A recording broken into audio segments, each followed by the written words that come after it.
Bom dia a todos. Agradeço não somente o convite, mas as palavras gentis, não sei se exatas, mas gentis, ditas a meu respeito. Dito isto, entramos no assunto. O tema dessa palestra ele é temível, sobretudo porque não é possível você expor a sua visão de um conjunto de fatos quando esse próprio conjunto é desconhecido. Entre o Brasil e a situação mundial existe um abismo de informação que já vai para 30 anos. Se nós acompanharmos os livros e os estudos que têm sido publicados, sobretudo nos Estados Unidos e na Inglaterra, a respeito da nova estrutura de poder mundial de 30 anos para cá, nós veremos que praticamente nada disto chegou ao Brasil. Nem mesmo uma obra escrita, por exemplo, pelo um filósofo belga que morou no Brasil durante 20 anos, que é o padre Michel Scoyans. Ele publicou um livro chamado La Face Cachée de l'ONU, A Face Oculta da ONU. O livro está publicado há mais de 10 anos, e mesmo sendo um homem conhecidíssimo no meio universitário brasileiro, o livro não saiu até hoje. Para aqueles que se interessarem, eu posso depois fornecer por e-mail, eu lhes dou o número do meu o endereço eletrônico, para lhes dar algumas indicações de livros com os quais nós podemos começar a tampar este buraco. Você vê que em todo o âmbito das ciências humanas, o documento escrito, ele corresponde exatamente àquilo que é, nas ciências da natureza, os dados sensíveis, a observação dos dados sensíveis. Isso quer dizer, aquilo que não deixa documento, não deixa registro escrito de maneira alguma, não é estudável, não é acessível à inteligência humana passado algum tempo. Só o que nos resta são os documentos escritos. Então, a condição inicial, a condição número 1, número 0, para qualquer debate a respeito, é que você tenha, vamos dizer, o total acesso aos documentos. A cada semana, eu fico mais impressionado de ver como acontecimentos absolutamente fundamentais, essenciais para a compreensão do estado de coisas no mundo, não chegam ao conhecimento do Brasil nem pela mídia, nem mesmo pelo establishment universitário. Então, eu não sei realmente a que é devido isso, e também não interessa sondar as causas desta opinião, desta situação. Nós temos que aproveitar o nosso tempinho aqui para tentar preencher alguns pontos disso aí. Mas, se você observar a opinião, vamos dizer, a visão dominante na mídia e nas classes letradas brasileiras hoje, nós estamos acreditando piamente no tal do mundo unipolar. Quer dizer, existe uma grande potência que, quando a outra terminou, se tornou o poder dominante. E, ao mesmo tempo, ninguém pergunta, mas se tem um mundo unipolar, como é que tem tantos conflitos e tantas guerras assim? Né? Cadê no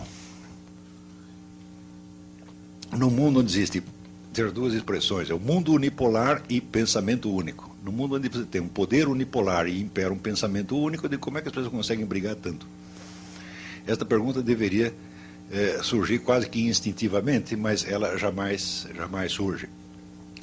Se nós, para começar a investigar a coisa, nada melhor do que ver o que se passa dentro do tal do poder unipolar. Quer dizer, supondo-se que os Estados Unidos sejam hoje a única grande potência, então é evidente que aquilo que se passa lá dentro nos dará uma imagem mais aproximada do esquema de poder no mundo. A presente eleição americana, ela mostra, vamos dizer, um divisor de águas que até hoje não foi muito bem, não foi nada compreendido no Brasil. A que correspondem exatamente essas duas figuras, vamos dizer, que não são simetricamente correspondentes de seus respectivos partidos, que são George Bush e Kerry? Por trás deles, existe nos Estados Unidos um conflito muito profundo entre duas concepções, vamos dizer, da função americana no mundo. Quando nós lemos o nosso noticiário, nós temos a impressão de que a ala do Bush representa a ala imperialista que quer dominar o mundo, e que o seu opositor, o John Kerry, é o indivíduo que pretende colocar um freio no imperialismo e deixar que as nações pequenas se autodefinam. Muito bem, isto só brasileiro acredita nisto. Não há ninguém no mundo que seja burro o suficiente para acreditar numa coisa desta. Por quê? Porque a sustentação do apoio a John Kerry e ao Bush, ela se define da seguinte maneira. Kerry está diretamente ligado, vamos dizer, a todas as grandes organizações que têm algo a ver com o poder global. Fundação Rockefeller, Fundação Ford, Fundação MacArthur, etc, etc. Aquilo tudo que nos Estados Unidos se chama o establishment. O establishment é, vamos dizer, um nome de um conjunto mais ou menos de 200 grandes empresas ou 300 grandes famílias que sempre estiveram, vamos dizer, mais ou menos no poder nos Estados Unidos e da qual você pode captar algo do pensamento dessa turma através da revista Foreign Affairs, que é a revista do Conselho de Relações Exteriores, tá certo?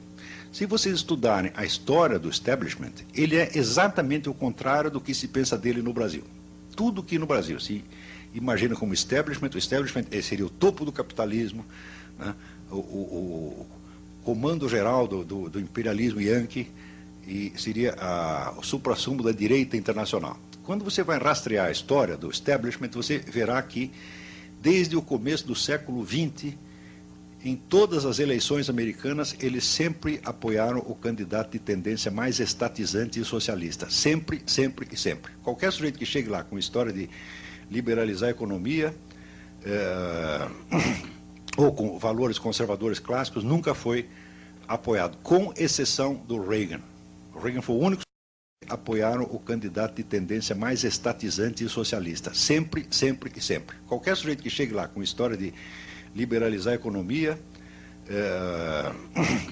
ou com valores conservadores clássicos, nunca foi apoiado, com exceção do Reagan.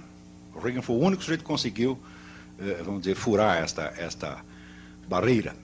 Por que o establishment é sempre, vamos dizer, estatizante e mais ou menos socialista? Para entender isso, é preciso investigar um mecanismo que é gerado pelo próprio capitalismo e que funciona assim. O sujeito, dentro da economia de mercado, ele prospera e enriquece de tal maneira, que quando chega a um ponto, vamos dizer, ele percebe que ele não tem mais motivos para continuar submetido às oscilações do mercado. O mercado que o produziu, daí para dentro se torna uma ameaça para ele. Então é preciso, vamos dizer, cair fora das leis de mercado para garantir a permanência da grande fortuna pelas gerações seguintes. O indivíduo, então, entra com um tipo de considerações que já não é capitalista, mas que é de ordem dinástica. Ou seja, já não se contenta em ser um grande capitalista, mas quer ser um dinasta, alguém que vai garantir o poder para a família por 2, 3, 10 ou infinitas gerações. Então, a partir desse momento, a abordagem que essas pessoas fazem da sociedade já não corresponde a uma perspectiva capitalista, mas a uma perspectiva de tipo aristocrático. É um poder de tipo aristocrático, tá certo? O qual, por definição, independe da economia. O poder aristocrático, se você vê qual é a origem dele na Europa, a aristocracia europeia ela se forma no campo da guerra. São as pessoas que conseguiram organizar, vamos dizer, a resistência às invasões bárbaras e que com isso adquirem um poder, uma liderança e são premiadas pela comunidade com terras, dinheiro, etc, etc. Então, esta casta aristocrática ela aparece como um poder de ordem exclusivamente político-militar, nunca econômico. Quando vocês lerem, o poder da aristocracia se basear na propriedade feudal, você pode ter que estar falando com analfabeto. Tá certo? Ao contrário, a economia feudal, ela é produzida, quer dizer, como um efeito da constituição da casta aristocrática, que mesmo assim leva muito tempo. Quer dizer, para você entender como é que funciona isso, existe uma cena do Salammbô de Flaubert que resume muito bem isso. São dois soldados conversando ali nas guerras contra Cartago, E um diz assim, olha, quando esta droga terminar, eu vou para cá, vou comprar uma fazenda, tá certo? E vou plantar e vou enriquecer. Né? Eu vou comprar um arado e vou plantar e vou enriquecer. E o outro puxa a espada e diz, eu não preciso de arado nenhum, está aqui o meu arado. Então, esta é a diferença entre o poder aristocrático e o poder econômico. Tá certo? O poder aristocrático ele se forma pelo seu, não pelo poder, vamos dizer, pela força do dinheiro, mas pelo poder de matar. É um poder essencialmente militar, que aos poucos, vamos dizer, se converte num poder político. Ele independe, tá certo, da economia, pelo simples fato de que o pobre armado é sempre mais poderoso do que o rico desarmado. Tá certo? Com qualquer assalto de rua, você vê quem é que representa ali o poder econômico. É a vítima. Não é isso? Hoje em dia, o brasileiro é muito dinheirista, ele acredita só em dinheiro. Fala, olha, dinheiro funciona, mas tem uma coisa que funciona mais. Tá certo? Um 38 encostado na sua cabeça funciona enormemente mais. Então,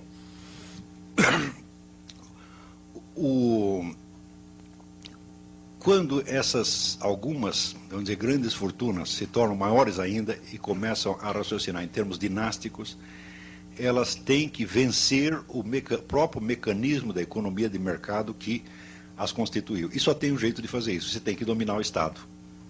Tá certo? Então, quer dizer que o poder destas grandes organizações, é econômico até um certo ponto, depois ele se converte num poder político-militar que já independe do curso das coisas econômicas. Por quê? Porque tem os meios, vamos dizer, de dirigir, de dominar, de estrangular esse mecanismo do mercado. A essas pessoas eu chamo os metacapitalistas.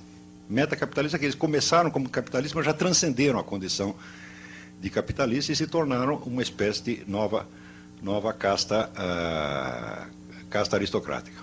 Tá certo? A estas pessoas você pode dizer que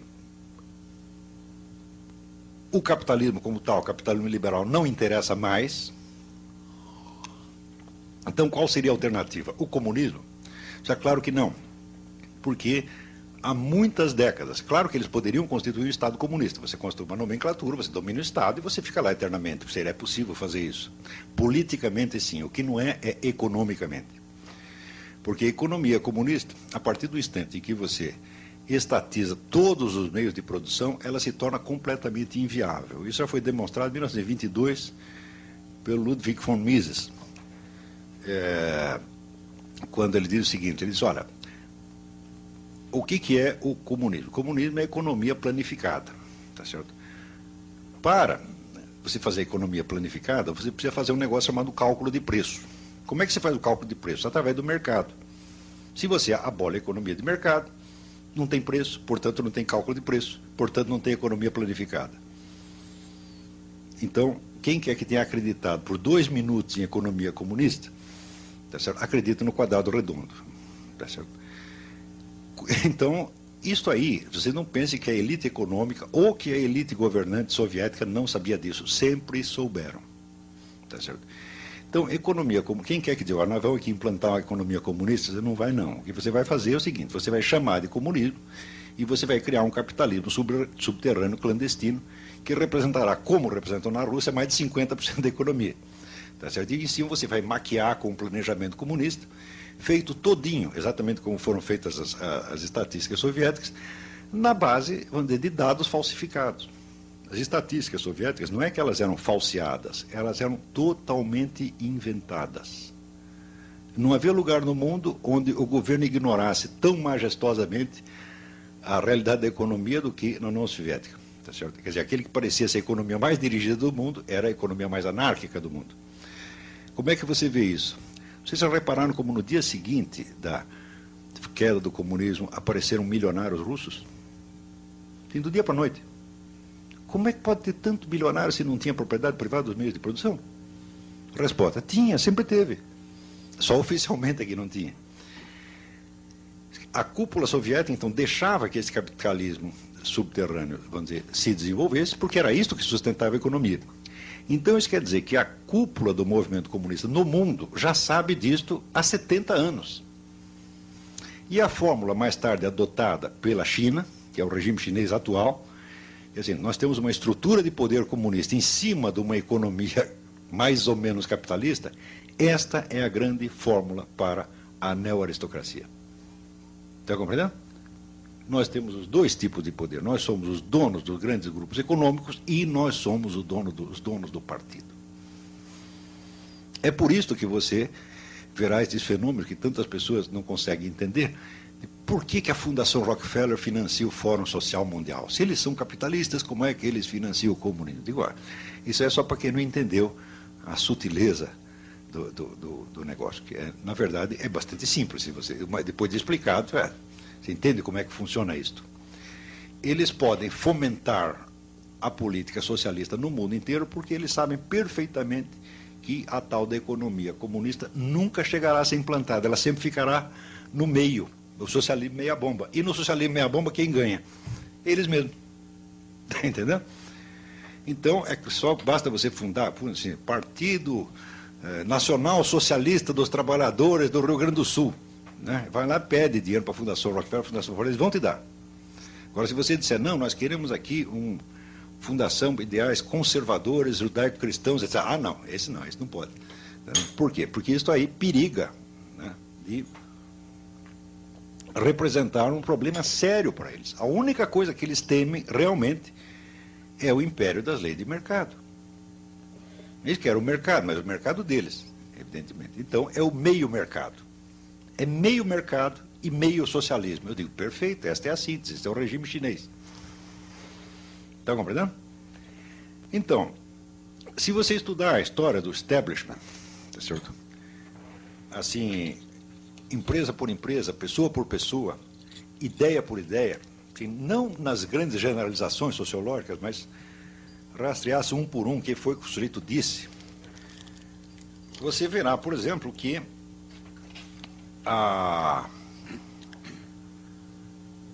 dali saiu, depois da guerra, a famosa política de contenção do comunismo. Já ouviram falar de George F. Kennan? Hein? George F. Kennan era um diplomata, filósofo americano, que inventou a estratégia de contenção do comunismo. Eu digo, olha, suponha o seguinte, que você está armado até os dentes, rico, tá certo? E você está sendo desafiado por um sujeito pobre e desarmado. Não é isso? Mas que quer acabar com você. Tá certo? O que você faz? Você dá um tiro nele ou você se limita a contê-lo? Esta era a situação no fim da Segunda Guerra. A União Soviética estava absolutamente devastada, a sua economia em frangalhos, o exército não existia mais, mas mesmo assim tinham aquela posição agressiva de se expandir e tomar o mundo. Daí chega o americano e diz, não, nós vamos fazer uma política de contenção. Hoje, a contenção é mostrada como se fosse, vamos dizer, uma decisão da extrema-direita, mais extremada. Imagina que coisa, tentaram conter o comunismo. Mas acontece que a alternativa que se discutia na época não era entre você conter o comunismo ou você deixar ele fazer o que quisesse. Era entre contê-lo e destruí-lo. E optaram pela contenção. Tá certo? Então, a contenção significa o seguinte, o comunismo é tremendamente útil para nós. Nós não podemos acabar com ele. Se acabar com ele, nós vamos ter que inventar outro movimento socialista para pregar a estatização da economia por toda parte. E como eles já estão fazendo isso, então deixa que façam, porque eles implantar o regime que eles estão dizendo, eles não vão fazer porque ele é economicamente inviável. Todas as vezes que eles tentarem fazer isso, eles vão se endividar, e para quem que eles vão pedir dinheiro? Para nós mesmos. Como sempre aconteceu, né? O regime comunista sempre sobreviver de ajuda ocidental, estatal ou privada. Então, não vale a pena acabar com o comunismo, é preciso contê-lo. Então, quer dizer, esta pequena consideração estratégica dessas grandes fortunas custaram aproximadamente, no mínimo, 40 milhões de vidas humanas, que foi o que o comunismo matou depois disto.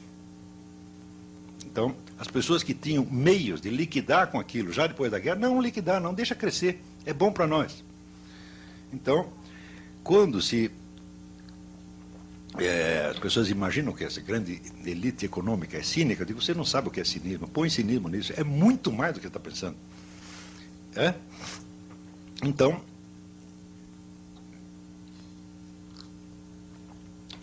Você pode ter certeza que hoje todos os movimentos comunistas, revolucionários, ONGs, direitos humanos, igualitarismos, etc., todos são financiados por eles só por causa disso. Então, isso quer dizer que os próprios impulsos que você possa ter, vamos dizer, de rebelião ou de revolta contra este poder, são usados por ele mesmo. É como se você dissesse, olha, eles compraram todo mundo. Então, você vê, agora, por exemplo, quando o presente governo começa a estudar assim, a chamada privatização da Amazônia. Vamos entregar a Amazônia à administração de ONGs internacionais. Eu sempre disse isso, como eu estou informado do assunto, eu sempre disse, olha, vocês querem saber o que é entreguismo? Espero o PT chegar no poder. Tudo que você diz de entreguismo que houve até aqui vai ser fichinha. Eles vão tomar e vão entregar tudo no dia seguinte. Vocês, como? Mas eles são esquerdistas, anti-americanos, anti-imperialistas, etc, etc. Eu digo, tudo conversa mole, não é assim que as coisas funcionam. Por quê? Porque o grande imperialismo que existe hoje não é o imperialismo propriamente americano, é o imperialismo global, tá certo? Que alia o establishment americano a estes grandes movimentos esquerdistas, entre aspas, já que até hoje se deve usar até isso entre aspas, do mundo, aos grandes organismos internacionais e aos remanescentes do poder soviético. São todos parentes, todos trabalham juntos, e para você confirmar isso é só você perguntar quem paga quem financia quem. Existe um site na internet que chama Activist Cash, o dinheiro dos ativistas. É só você ver lá, você vai rastreando. Olha, aqui saiu o dinheiro do fulano, banco tal, para a ONG tal, que repassou para não sei quem. Aí você vai entender que existe, vamos dizer, é uma rede de sustentação do poder global que vai desde o establishment nova-iorquino, tá certo, até o MST. Quem pode resistir contra uma coisa dessa? Ninguém. Agora, quem está contra? Quem está contra são os conservadores americanos. Só que contra, peraí, também não tanto. Então, alguns estão contra e outros estão quase contra. Por quê?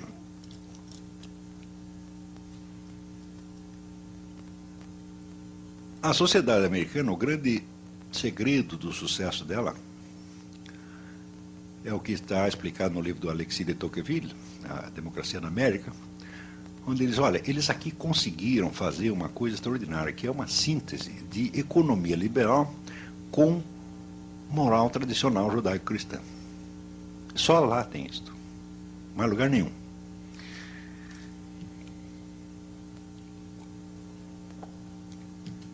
E acontece que este novo esquema de poder internacional, ele não quer nem uma coisa nem outra, não pode ter nem economia liberal, tá certo? Por quê? Porque isso aí corroeria, vamos dizer, tornaria vulnerável de novo o poder do establishment, ele estaria novamente à mercê da economia de mercado, em vez de controlá-la, tá certo?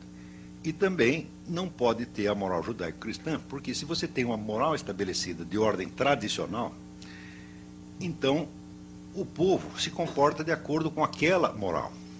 E você, para dirigir o curso dos acontecimentos históricos, é preciso que você invente a moral.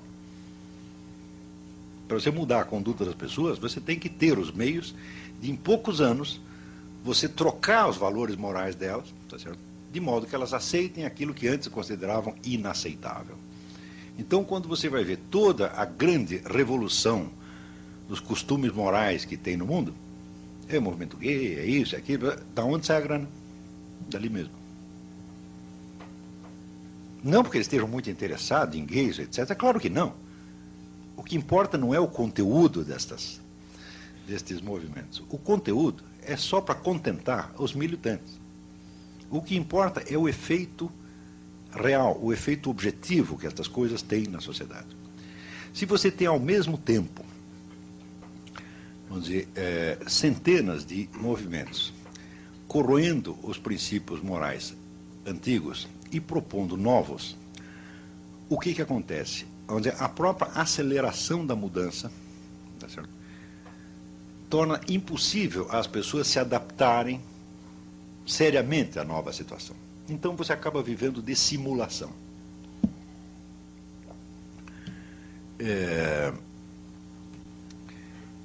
E na hora que você começa a viver de simulação, você perdeu consistência como ser humano. Você não é mais senhor das suas decisões. Você é uma pessoa inteiramente vulnerável à influência de fora. Para você ver a rapidez com que as pessoas mudam de opinião, tá certo? Mas se do dia para a noite, só porque a mídia disse isto, disse aquilo, vocês experimentem ver o que se passa na área médica. Por exemplo, diz, tal coisa faz mal. No dia seguinte, todo mundo fora daquela coisa. Você não sabe se faz mal mesmo. Então, esta área, estas campanhas médicas que alertam contra isso ou aquilo, elas são, por exemplo, uma espécie de laboratório de controle social. Você pode dizer, hoje, o prazo que o establishment necessita para mudar as atitudes da humanidade inteira sobre o que quer que seja é de aproximadamente 3 meses. Tamanho, vamos dizer, o poder que isto concentrou nas mãos. E aquelas correntes, organizações que acreditam, que você acredita, que elas mesmas acreditam estar fazendo oposição a isso, acreditam que são os anti-imperialistas, são financiados pela mesma central. Tá certo? Ora, nos Estados Unidos, um certo grupo de pessoas intelectuais conservadores há 50 anos começou a perceber esta coisa. E falou, peraí, nós não queremos isso. Nós queremos viver no antigo sistema americano. Nós queremos a moral judaico-cristã, queremos as liberdades individuais, tampouco nos lixando para isso. Quanto à posição americana no mundo, nós nos contentamos em ser a nação mais rica, mais poderosa, mais culta, etc, etc. Nós não queremos inventar não queremos ter que administrar o mundo inteiro. Tá certo? A loucura atual é tamanha que é este pessoal que aparece na mídia como se fossem os imperialistas que querem dominar o mundo. E outro, justamente a Fundação Ford, Rockefeller, etc, etc, por trás de Kerry, aparece como se fossem os anti-imperialistas. Né? Eu digo, bom, no mundo, hoje em dia, está um pouco difícil enganar as pessoas a esse ponto. Nos Estados Unidos não conseguem enganar, mas aqui enganam a todos por causa da falta total de informação circulante. Tá certo? Vamos dizer, a bibliografia existente sobre isso é tão grande, que eu não consigo sequer completar a lista de livros. Vamos dizer, eu comprei e li uns 200. Que ninguém leu aqui, ninguém nem sabe o que é isso, ninguém sabe do que eu estou falando. Tá certo? As pessoas pegam a pessoa mais culta do país, elas não sabem. Por quê? A informação circulante depende apenas de 2 meios: mídia, os jornais, televisão e o movimento editorial. E quando você vai ver as pessoas que mandam em mídia e movimento editorial, que não são os respectivos donos, porque hoje uma redação de jornal tem uma autonomia extraordinária, são todas pessoas que, de um modo ou de outro, estão ligadas a esses mesmos movimentos, né, que, por serem americanos, anti-americanos, acreditam que são anti-imperialistas. Então eu digo, olha, houve uma conspiração geral das ilusões. Eu engano você, você me engana, né, eu conto uma história da carochinha para você, você conta uma para mim, e nós todos estamos contentes. Resultado, ninguém busca uma informação fora do que está circulando há 30 anos. Tá certo? Não é proibido buscá-la. Você pode perfeitamente, né, importar os livros, observar o site da internet, mas acontece que, pela média, ninguém se lembra de fazer isso. Quando você começa a fazer isso, você descobre que as coisas não eram exatamente do jeito que você imaginava, você fica muito confuso, porque você estava imaginando, vamos dizer, qual é a visão antiga? Existe aqui o imperialismo, o capitalismo, que está aliado a, vamos dizer, imperialismo, que está aliado a valores conservadores, etc, etc, e por outro lado existe, vamos dizer, o socialismo, que está aliado ao nacionalismo, ao anti-imperialismo, etc, etc. De repente toda a sua cabeça fica bagunçada, quando você percebe que os estereótipos que você está usando não correspondem à distribuição real dos papéis dos agentes efetivos. Tá certo? Quando você vê que,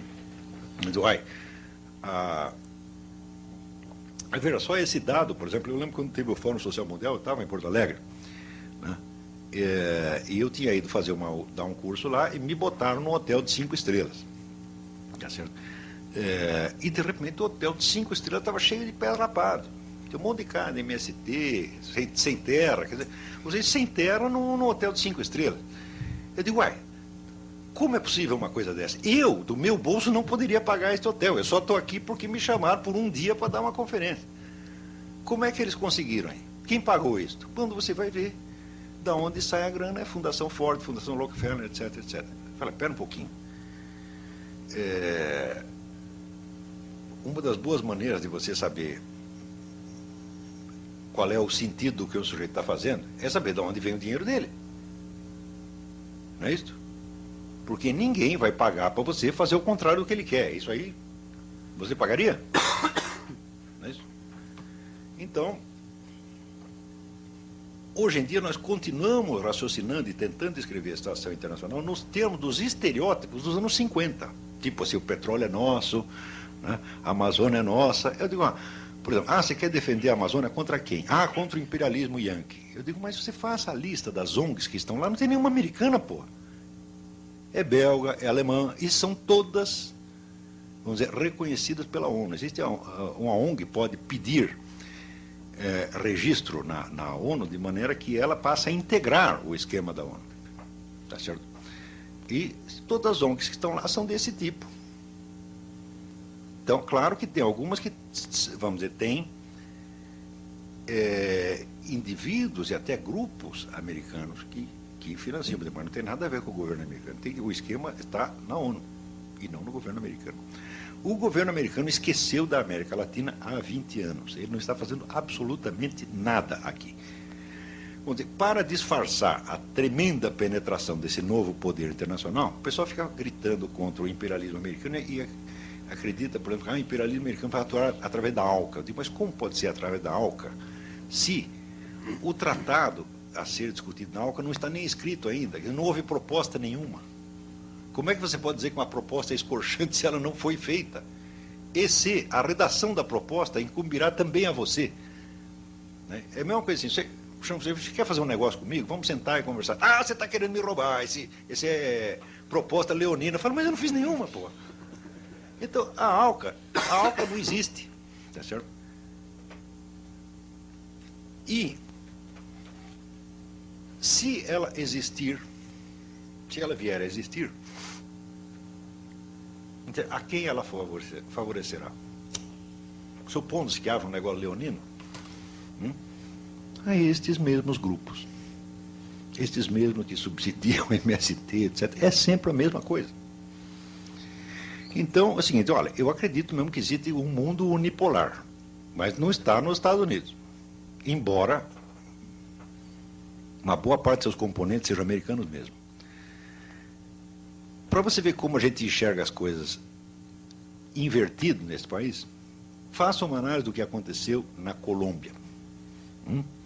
A toda hora você vê aí circulando protestos contra, vamos dizer, a ingerência americana na Colômbia, o imperialismo americano que está lá para sufocar os pobres narco-guerrilheiros que são heróis da liberdade, etc. Vocês nunca viram isso? Todo mundo diz isso. O Plano Colômbia, uma ingerência imperialista. Como é que funcionou o Plano Colômbia? O Plano Colômbia do governo Clinton foi formulado na seguinte base: nós, americanos, nós damos toda a assistência ao governo colombiano para que combata o narcotráfico com uma condição: não toque na guerrilha. Resultado, todos os cartéis vieram abaixo. E ficou tudo para quem?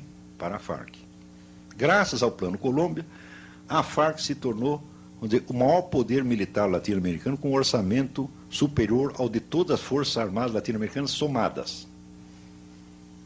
Você vai dizer, mas que burrada do governo Clinton. Eu digo, você acha que o governo Clinton é mesmo burro a ponto de fazer uma coisa dessa? Se você ajuda a combater todos os delinquentes menos um, o que acontece com esse um? Ele se torna o único, né? Ou seja, isto é claro que foi intencional. Ora, passado um tempo, você vê que o presidente da Bolsa de Mercadorias de Nova York, cujo nome me esqueço, é um sobrenome italiano, foi fazer uma visita ao Raul Reyes, visita de cortesia ao comandante-geral das Farc, e ficaram 3 dias lá no meio do mato conversando, sabe-se lá sobre o quê. O que se sabe é que 1/3 da grana que circula pela Bolsa de Mercadoria de Nova York é do narcotráfico.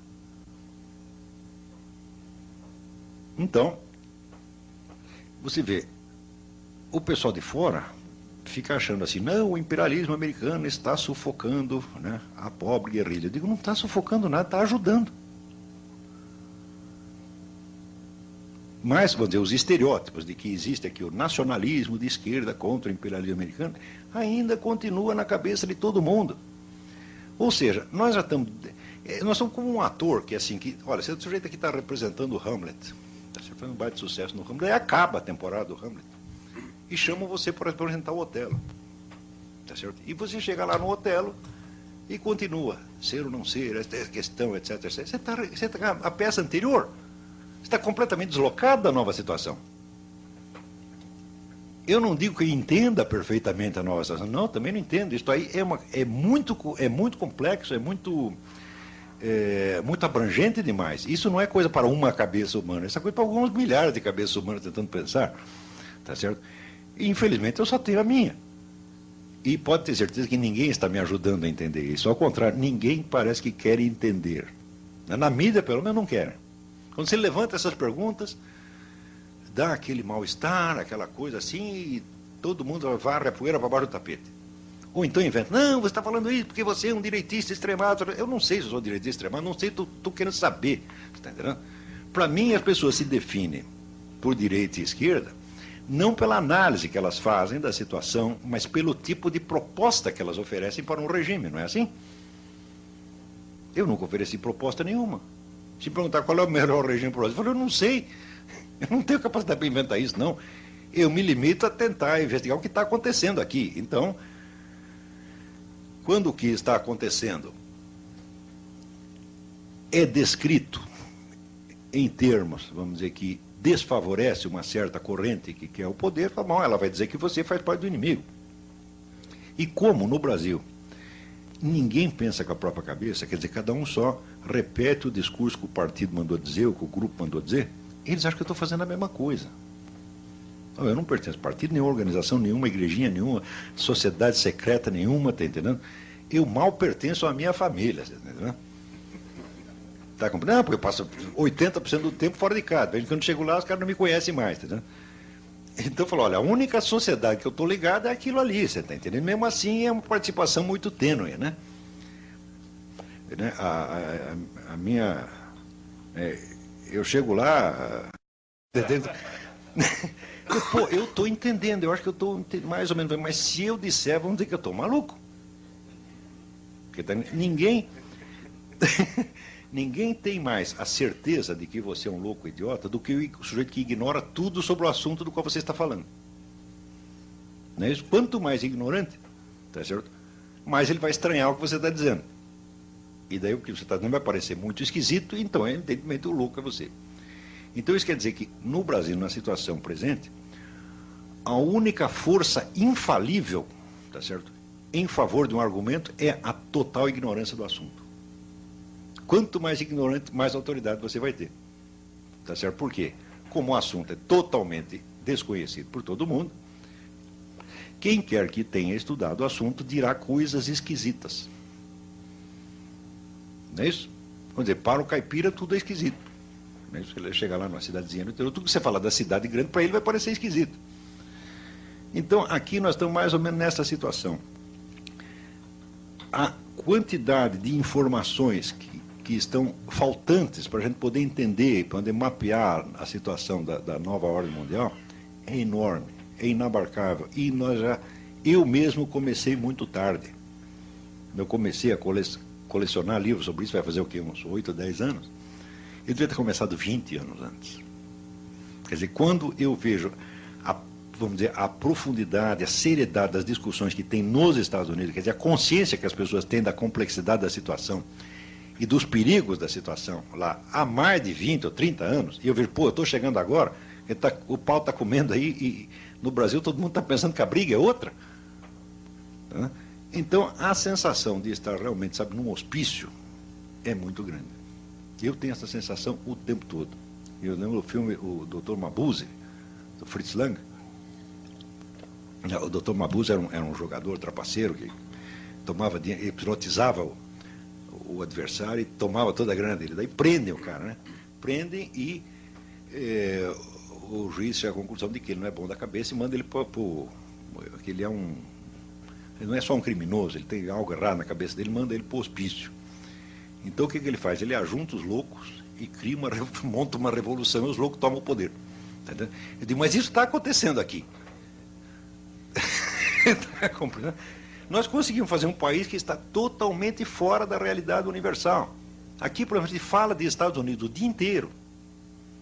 Os americanos não sabem nada do que está acontecendo lá. Nada. Nós chegamos ao ponto de imaginar o contrário. Quer dizer, o Bush passa a representar a nova ordem mundial e o Kerry, né, é o sujeito, vamos dizer, ele é inimigo da nova ordem mundial. Não é possível você pensar uma coisa dessa. O que existe é o seguinte, o Kerry é 100% homem do establishment, como Bill Clinton também era. É o homem do metacapitalismo, é o homem do socialismo meia-bomba, que é o socialismo dos ricos, que é o único socialismo que existe. Tá certo? E o Bush é mais ou menos, meio a meio. Tá entendendo? Por quê? Quando você vai ver, bom, tem algumas coisas em que a política dele é contrária a isso, mas em outras cede em 100%. Isso quer dizer que hoje você tem uma luta desigual entre nova ordem mundial e uma oposição parcial em alguns lugares. Tá entendendo? Nos Estados Unidos, essa oposição é representada pelo Bush, representada muito mal, porque ele, assim, ele é meio humorista, dá no cravo ou na ferradura. Por exemplo, você vê que a dissolução das soberanias nacionais faz parte deste programa da nova ordem mundial 100%. Isto é item fundamental. Como é que você faz para destruir as soberanias nacionais? Eu digo, é simples. Você começa por criar normas de educação que sejam aplicadas uniformemente em todo o mundo. Você sabe que o Brasil tem ministro da educação só por uma coisa. Para ir até a sede da ONU, perguntar lá, como é a receita, mestre? Pega lá, vem aqui e repassa, adota isso aqui. E foi o que fez o Paulo Renato. O serviço dele consistiu nisto, tá certo? E é assim no mundo inteiro. Se você for na Zâmbia, os parâmetros educacionais são os mesmos. E os parâmetros educacionais vêm com toda aquela conversa mole, politicamente correta, coitadinhos dos gays, coitadinhos das minorias, coitadinhos não sei o quê. E você pensa que você aderindo a isso, você está indo contra o imperialismo e a nova ordem mundial. Mas é ele que está pagando para você dizer isto, pô. Todas estas questões, gay, minoria e tal, são objetivamente irrelevantes. Todas elas.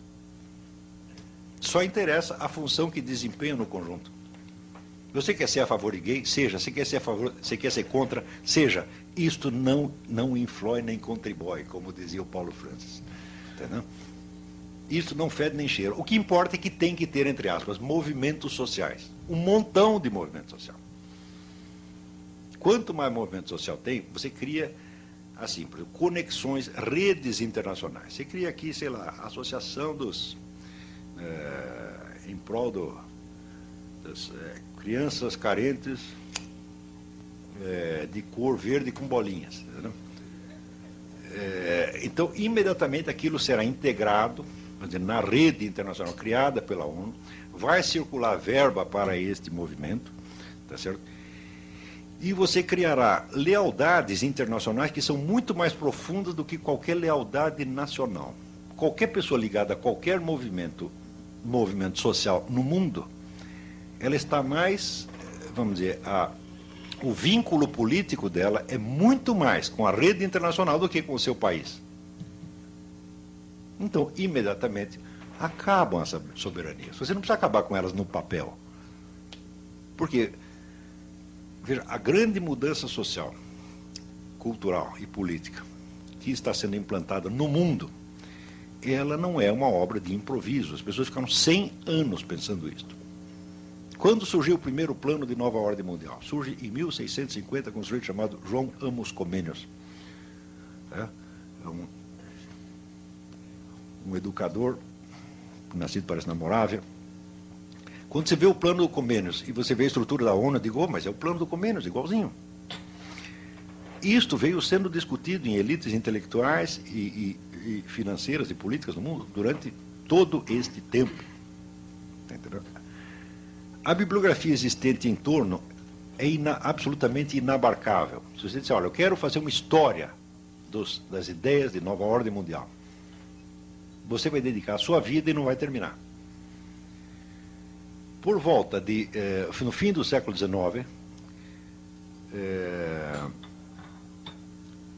um sujeito chamado Cecil Rhodes, que era um milionário inglês, fundador da Rodésia, ele criou um sistema de bolsas de estudo para criar uma elite intelectual mundial capaz de discutir essas coisas e, eventualmente, chegar a uma nova ordem mundial.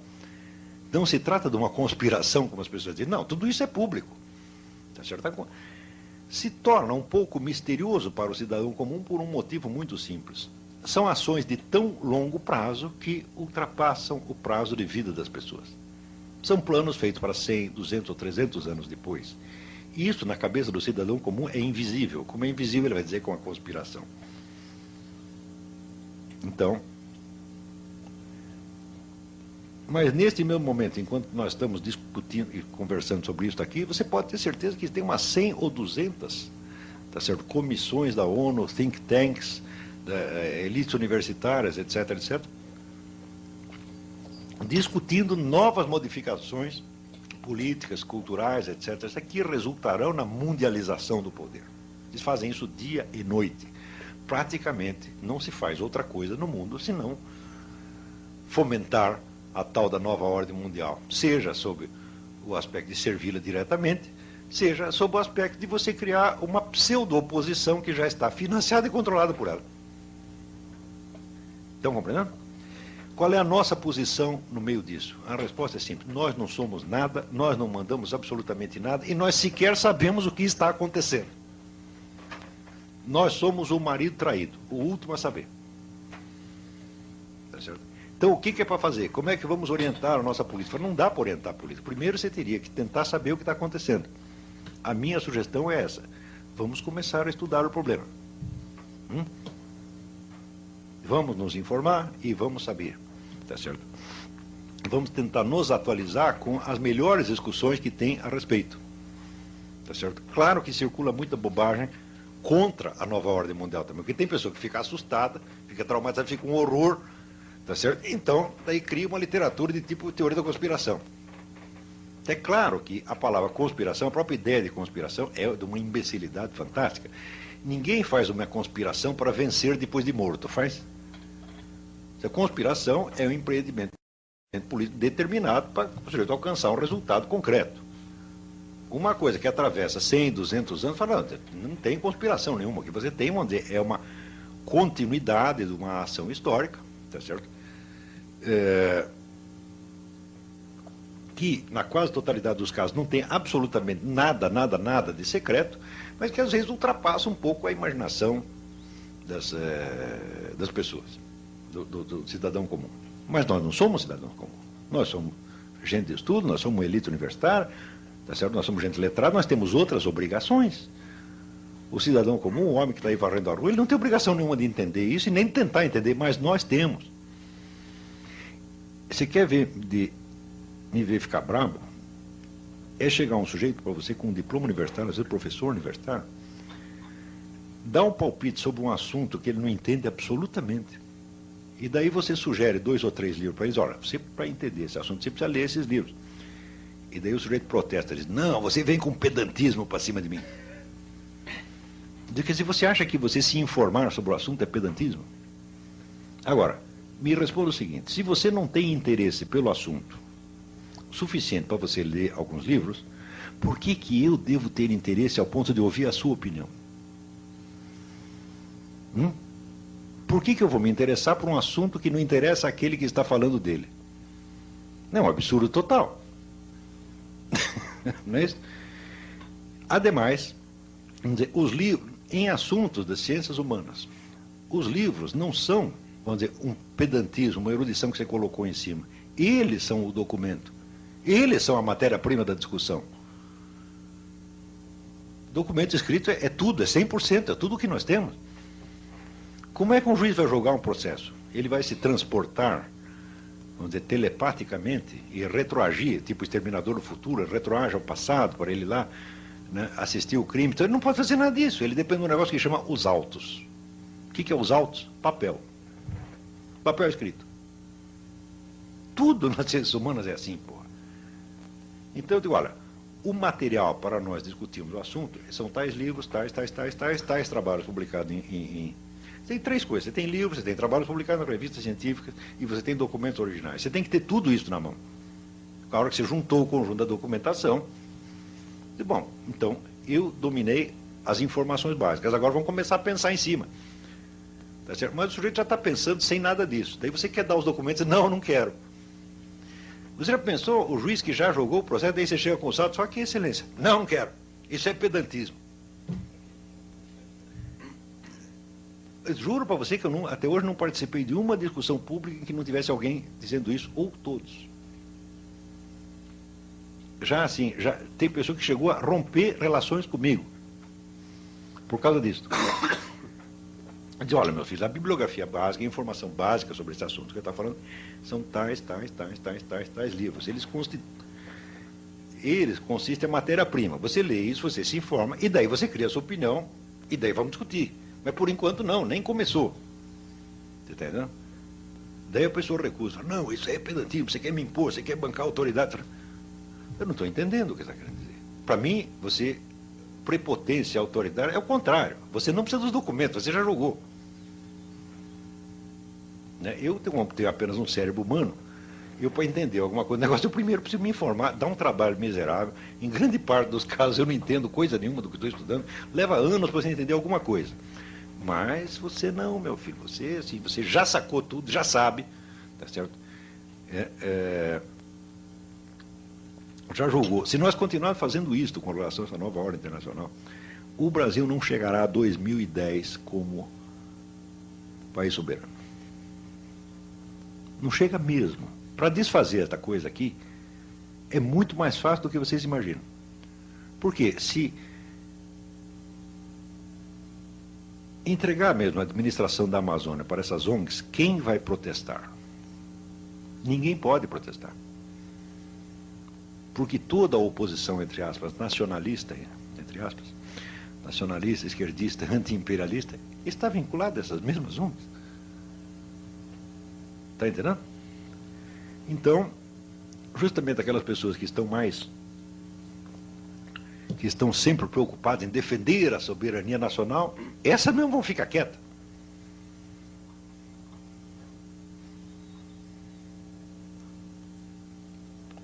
Então, houve um longo trabalho, vamos dizer, de você desarmar a inteligência brasileira, porque ela realmente não entende as coisas.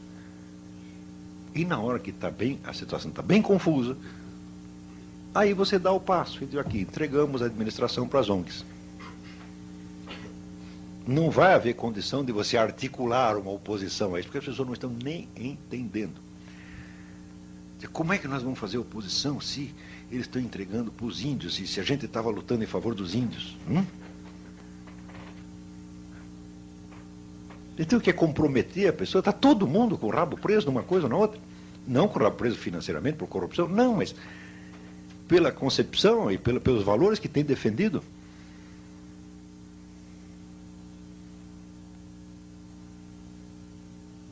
Está entendendo? Então, você, numa situação onde você tem, vamos dizer, uma neo-aristocracia mundial, que sob muitos aspectos, vamos dizer, é profundamente anti-americana, tá certo? Porque ela está pouco ligando para os Estados Unidos, o negócio é ela mesmo. Se for preciso destruir os Estados Unidos para isso, ela o fará, tá certo? Assim como destruirá qualquer outro país. E onde você tem uma atuação multilateral, onde às vezes movimentos políticos opostos são controlados pelas mesmas fontes. Dentro de uma situação enormemente complexa dessa, nós ainda estamos tentando julgar tudo com os estereótipos dos anos 40, o petróleo é nosso, essas coisas todas. Ou seja, nós temos um nacionalismo bom para os anos 40. Nós estamos prontos para resolver os problemas da década de 40.